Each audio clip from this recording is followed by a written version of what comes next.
ಇಲ್ಲಿ ನೋಡಿ, ರೈತರಿಗೆ ವರದಾನವಾಗಬೇಕಿದ್ದ ಯೋಜನೆ ಶಾಪವಾಗಿ ಪರಿಣಮಿಸಿದೆ.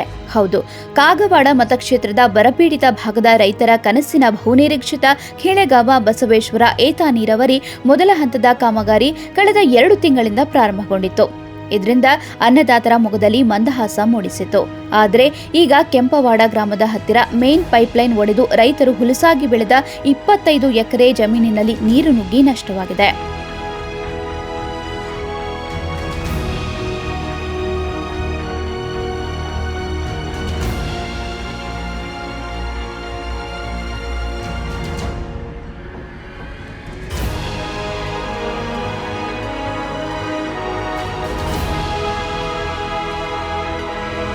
ದಿನಾಂಕ 29 ಸೋಮವಾರದಂದು ಬೆಳಗ್ಗೆ 8-9 ಸುಮಾರಿಗೆ ಏತ ನೀರಾವರಿ ಕಾಲುವೆಯ ಮೇನ್ ಪೈಪ್ಲೈನ್ ಒಡೆದು ತಮ್ಮ ಬೆಳೆಗಳಿಗೆ ನೀರು ನುಗ್ಗಿದ್ದನ್ನ ಕಂಡು ಅಲ್ಲಿಯ ರೈತರು ಸಂಬಂಧಪಟ್ಟ ಅಧಿಕಾರಿಗಳಿಗೆ ಮಾಹಿತಿ ನೀಡಿದರು.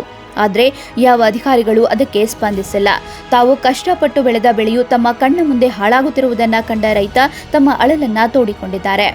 ಸಂಬಂಧಪಟ್ಟ ಅಧಿಕಾರಿಗಳು ಕೂಡಲೇ ಇದನ್ನ ರಿಪೇರಿ ಮಾಡಬೇಕು ಮತ್ತು ಇದಕ್ಕೆ ಸರ್ಕಾರ ಪರಿಹಾರ ನೀಡಬೇಕೆಂದು ಕೇಳಿಕೊಂಡಿದ್ದಾರೆ.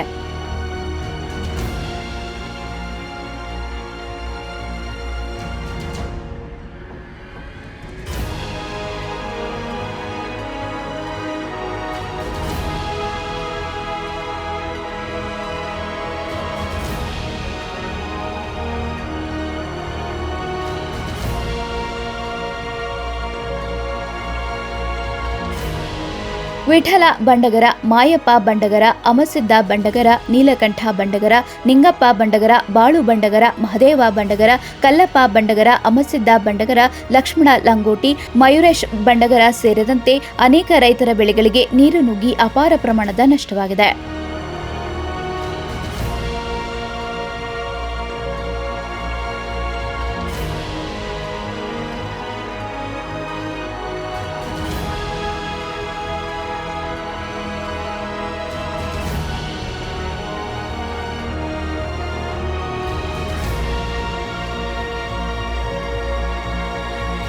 ಒಟ್ಟಿನಲ್ಲಿ ರೈತರಿಗೆ ವರದಾನವಾಗಬೇಕಿದ್ದ ಯೋಜನೆ ರೈತರ ಬೆಳೆಗಳಿಗೆ ಹಾನಿಯುಂಟು ಮಾಡಿದ್ದು ರೈತರಿಗೆ ಸಂಕಟ ತಂದಿದೆ.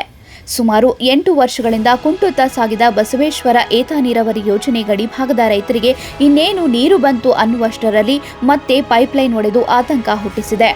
ಪ್ರಾರಂಭವಿದ್ದ ಪಂಪ್ಸೆಟ್ಗಳನ್ನು ಬಂದ್ ಮಾಡಲಾಗಿದ್ದು ಶೀಘ್ರವೇ ಮರು ರಿಪೇರೀಕರಣಗೊಳಿಸಿ ನೀರಾವರಿ ವಂಚಿತ ರೈತರಿಗೆ ಆದಷ್ಟು ಬೇಗ ನೀರು ಪೂರೈಕೆಯಾಗಬೇಕಿದೆ ಹಾಗೂ ಹಾನಿಗೊಳಗಾದ ರೈತರ ಬೆಳೆಗಳಿಗೆ ಸೂಕ್ತ ಪರಿಹಾರ ನೀಡುವುದು ಉತ್ತಮ.